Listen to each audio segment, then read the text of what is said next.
তো এগুলো কিভাবে সিম্বল গুলো ইউজ করবেন, আমি আমার এখানে সিম্বল গুলো আছে, আপনাদেরকে প্রয়োজনে একটা সফটওয়্যারে শিখাবো যেটা দিয়ে আপনি সহজে সিম্বল গুলো ড্র করতে পারবেন আর কি। এই সিম্বল গুলো কিন্তু অটোক্যাডে আঁকানো না।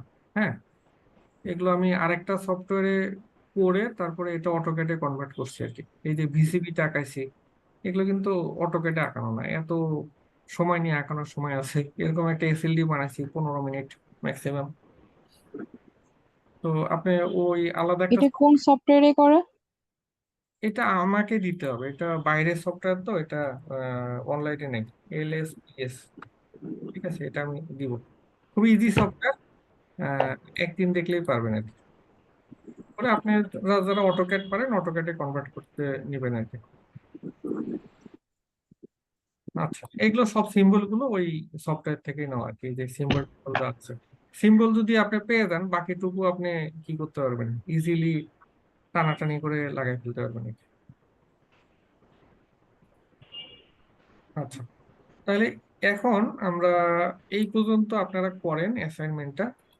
এর পরের দিন আপনাদের ইয়ে হবে আর কি, মানে এই ক্যাবেল সিলেকশনটা করব, এই যে সব ধরনের ক্যাবেল, তারপরে ক্যাবেলের ভোল্টেজ ড্রপটা হয়তো আরেকটু পরে করাবো, এবং ক্যাবেল এবং বাসবার শেষ করে ফেলবো আর কি। তারপরের দিনের টাস্ক হবে আপনারা যে এসএলডিটা আঁকছেন এগুলো সব ক্যাবেল এবং বাসবার গুলো ফিক্স করা আর কি। আচ্ছা, আস্তে আস্তে এগুলো রেটিং গুলো দিব, স্পেসিফিকেশন সহ ধাপে ধাপে দিব, যাতে আপনাদের মানে ইয়ে না হয়। আমি যদি একবারে সবগুলো দেই আপনাদের জন্য, অনেকের জন্য ক্যাচ করতে সমস্যা হবে। কারণ আমি না আস্তে শিখেন, কা- ভালো করে শিখতে হবে।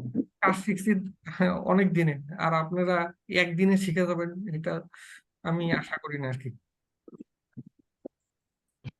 আচ্ছা আচ্ছা, এখানে ওই যে ইয়েগুলোর সিম্বল গুলোর ইয়ে আছে, মানে নাম আছে। আপনাদের ওই লাইব্রেরিটা ইয়েটা দিলে, সফটওয়্যারটা দিলে ওটাও আঁকতে পারবেন, বাট এখন আপাতত হাতেই করেন আর কি, বা হাতে করে ফেলেন, সমস্যা নেই। আর আলটিমেটলি এটা এটা তো বানাতে হয় অটোক্যাডে, কোনটা? মানে এসএল, এটাই এই এসএলডিটা। ওখান থেকে একটা ফরম্যাট দাঁড় করায় নিয়ে এসএলডি তে আসে, আপনারা দাঁড়ান দেখাই সফটওয়্যারটা, 1 মিনিট দেখি, আশা করি ইনস্টল করা আছে। হ্যাঁ, আছে আছে।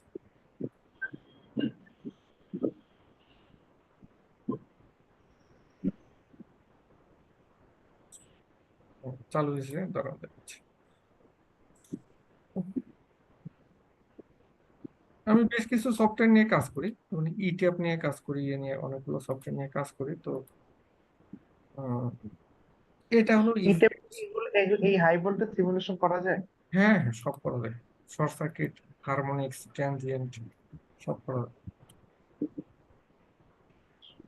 এখন দেখেন, মনে করেন যে এসএলডি আঁকবেন, তো এখানে একটা ক্লিক করলাম, এটা সোর্স দিলাম, মনে করেন আমি একটা গ্রিড নিলাম, ঠিক আছে। তারপরে এটা এই ইয়াটা আমরা পরে চেঞ্জ করব। এটা কি এলএসপিএস? এটা নেটে পাবেন না, আমি পাঠিয়ে দিব আপনাদের, পরে পাঠিয়ে দিব। আচ্ছা, এটা আসলো, এটা এগুলো পরে চেঞ্জ করা যায়। যেমন আপনি এটা 33 KB করতে যাচ্ছেন, তো এখানে 33 লেখেন। আর এখানে P1 আছে, এটা আপনি ইয়ে দেন, গ্রিড লেখেন। আচ্ছা, এরপরে এখানে আপনার ইয়ে আসে, আমরা চাচ্ছি যে এখন আমি শর্টকাটে আঁকি সার্কিট ব্রেকার যদি নেই। এখানে দুই ধরনের সার্কিট ব্রেকার আছে, এটা হলো হাই ভোল্টেজ সার্কিট ব্রেকার, এটা সার্কিট ব্রেকার চলে আসে। এটা অটোক্যাডে আঁকতে আপনার খবর হয়ে যাবে আর কি। অনেক সময় লাগে। আহ, যাবে না তা না, সময় লাগবে। এরপরে আমরা অনেক ট্রান্সফরমার সময় যদি লাগে। নিই, এই যে ট্রান্সফরমার, এখানে তো 3 ফেজ ট্রান্সফরমার নিলাম, ডেল ওই। আপনি ইচ্ছা করলে এটা উল্টায়ও নিতে পারেন, ওয়াই ডেলও করতে পারেন, দরকার নেই আমার। এটা রেটিং আছে 500 KB এর, তা এটা আমি নিলাম মনে করেন যে 5000 KB। এখানে যদি কিছু এডিট করা না যায়, এটা আপনি অটোকেটে নিয়ে যেয়ে চেঞ্জ করে ফেলবেন। 33/0.4 আসছে, তাই না? এটা 33/11 দিয়ে দিন। এখানে T1 এর থেকে আপনি যদি বড় করে ট্রান্সফরমার লেখেন,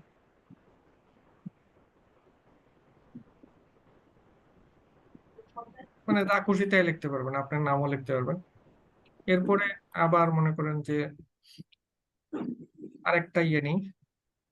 আচ্ছা, এটা 33/11 না নিয়ে 11 KB বানাই, তাহলে তাড়াতাড়ি হবে। 500 KB বানাতে হবে। আচ্ছা, এটা 33 KB এখানে চেঞ্জ করে নিয়ে আসতে হবে। 33 জায়গায় 11 দিলাম। আহ 11-এর জায়গায় এটা দেখেন দুটা 11 হয়ে গেছে। 11-এর জায়গায় 0.4 দিই, 0.4 15 দিয়ে দিলাম, তাও হবে। এই তো।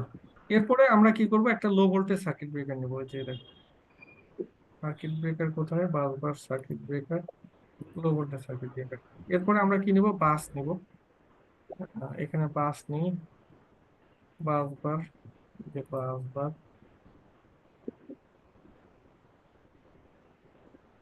এই তো বাস বার।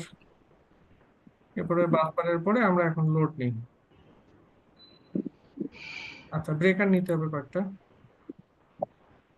এগুলো তো আমার লো ভোল্টেজ ব্রেকার, তাই না? আপনারা এসএলডি দ্রুত আগাতে পারবেন।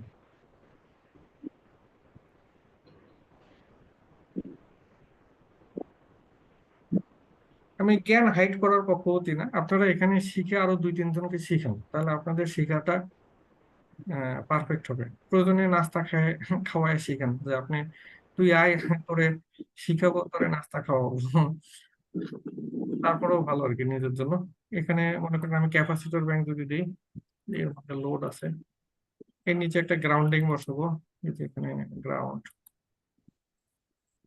এখানে লোড দিই।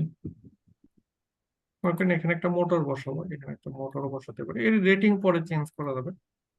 মোটর, এই ব্রেকারের রেটিংও আপনি চেঞ্জ করতে পারবেন, এখানেও করতে পারবেন। মনে করেন আমি এটা 100 অ্যাম্পিয়ার নিলাম, 1000 অ্যাম্পিয়ার। 1000 তো হবে না, উপরেই কম আর কি, 100 ampere.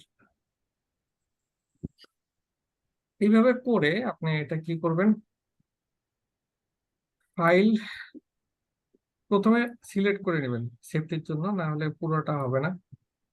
File, convert, cat file, শেষ। এটা ক্যাট ফাইল হয়ে গেছে। এটা আমি ডেস্কটপে রাখলাম, প্রজেক্ট অন নামে সেভ হয়েছে। আচ্ছা, আরেকটা আছে এরকম, হয়ে গেছে। এখন আমি ওই ক্যাট ফাইলটা আপনাদের দেখাই।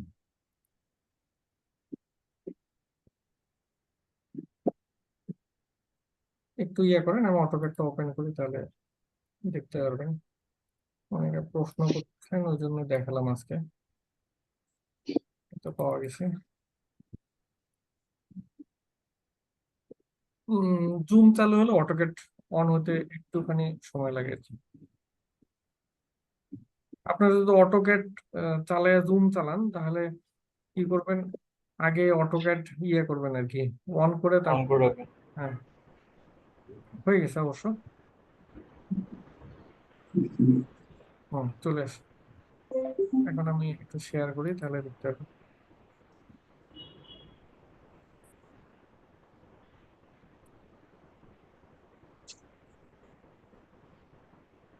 দেখা যাচ্ছে, যে এই যে অটোক্যাডে কনভার্ট হয়ে গেছে। এখন আপনি আপনার ইচ্ছা মতো খেলেন আর কি, খেলা হবে আর কি। আপনার এটা 11 KB এখানে লেখা পছন্দ হয়নি, এটা আপনি মুভ করে নিয়ে যান। গ্রিড এখানে পছন্দ হয়নি, এটা মুভ করেন। এরকম আর কি। আপনি এই যে এগুলো রেটিং দিবেন বা কিছু ডিলিট করে দিবেন, সেগুলো ডিলিট করে দিতে পারবেন, ইচ্ছা আপনার।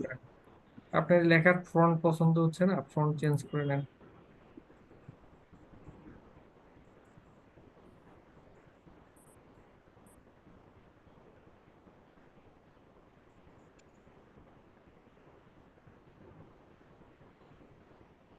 আচ্ছা, যাই হোক, whatever।